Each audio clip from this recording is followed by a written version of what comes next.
एक बादशाह का दरबार सजा हुआ था, उसके वज़रा उसके वजीर बैठे हुए थे। सहन में शाही तख्त सजा हुआ था, बादशाह अपने वजीरों के दरमियान बैठा था, धूप आ रही थी। एक शख्स आया अचानक और दोनों हाथ में उसके डायमंड हीरे। उसने कहा बादशाह सलामत, एक चैलेंज है, इन दोनों में एक डायमंड है, एक हीरा है और एक शीशा है। एक डायमंड है और एक शीशा है। तो उसने कहा एक डायमंड और एक शीशा, इन दोनों में अगर आप पहचान कर दें कि कौन सा डायमंड है, हीरा है और कौन सा शीशा है, तो मैं हार मानता हूँ, और अगर आप या आपके वज़रा ना बता सके तो मुझे शाही खजाने से नवाजिएगा। बादशाह ने कहा कोई मसला ही नहीं है। बादशाह ने देखा, पहचान नहीं कर सका हीरा कौन सा, शीशा कौन सा, दोनों हीरे लगे। वज़रा के हाथ में दिया, वो भी पहचान नहीं कर सके। अब बादशाह को फिक्र होने लगी, मेरी लाज कौन रखेगा, ये तो चैलेंज में हारता नजर आ रहा हूँ। बादशाह के दरबार में ना शहरयार भाई पीछे की तरफ एक नाबीना शख्स बैठा हुआ था। नाबीना शख्स ने कहा किसी को मुझे सहारा देके बादशाह के पास पहुँचाओ तो सही। बादशाह के पास पहुँचाया, सब देख रहे मंजर, सब बीना जो थे बादशाह समेत और वज़रा समेत जो बीना थे, बिनाई वाले थे, वो ना पहचान सके कि हीरा क्या और शीशा क्या। नाबीना शख्स ने हिम्मत करके बादशाह के दरबार में बादशाह के करीब आकर कहा बादशाह सलामत, चैलेंज आप हार चुके हैं, क्यों ना एक चांस मुझे भी दे दें, मैं कोई कोशिश कर लूँ।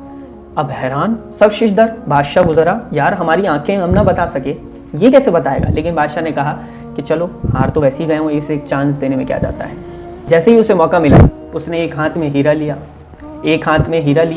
और एक हाथ में जो शीशा था वो लिया, जो कि अभी तक कोई नहीं बता सका था कि हीरा क्या है और शीशा क्या है, फर्क और डिफरेंस नहीं कर पा रहा था कोई भी। उस नाबीना शख्स ने जैसे ही हाथ में लिया तो बादशाह सलामत, सुनिए ये हीरा है और ये शीशा है। वाह वाह वाह, सुभान अल्लाह। अब जो चैलेंज लेकर आया था ना, वो बिल्कुल हैरान रह गया, शॉक बिल्कुल, ये बीना होकर नहीं बता पाया, ये नाबीना ने कैसे बता दिया। बादशाह सलामत ने पूछा भाई कैसे बताया। उसने कहा बहुत काबिल गौर बात है शहरयार भाई, बहुत काबिल तवज्जो बात है। उसने कहा कि मैंने यूं पहचाना कि जो शीशा था वो गरम, आप जो धूप में बैठे ना, वो धूप की वजह से गरम हो गया। जो शीशा था वो धूप की वजह से तपिश कबूल कर ली, वो गर्म हो गया। और जो हीरा था उसने तपिश कबूल नहीं की, गर्माहट कबूल नहीं की, वो धूप की वजह से भी गर्म ना रहा, ठंडा रहा। जो ठंडा था वो हीरा है और जो गर्म था वो शीशा है। अब इस स्टोरी से मैंने इस मौके पर सुनाई क्यों, आपके सवाल के जवाब में आपने पूछा था कि इंसान का रिएक्ट कैसा होना चाहिए और कैसा इंसान का रिएक्शन कैसा होता है, वो तो मैंने आपको बता दिया 3 तरह के होते हैं। अब इंसान का रिएक्ट कैसा होना चाहिए उस स्टोरी से समझिए। बिल्कुल इंसान इसी तरह से है, जब इंसान हालात के थपेड़ों में और मुश्किल हालात में आता है ना, अगर वो मुश्किल हालात में गर्म तपिश को कबूल कर ले हालात की, तो फिर वो हीरा नहीं वो शीशा है।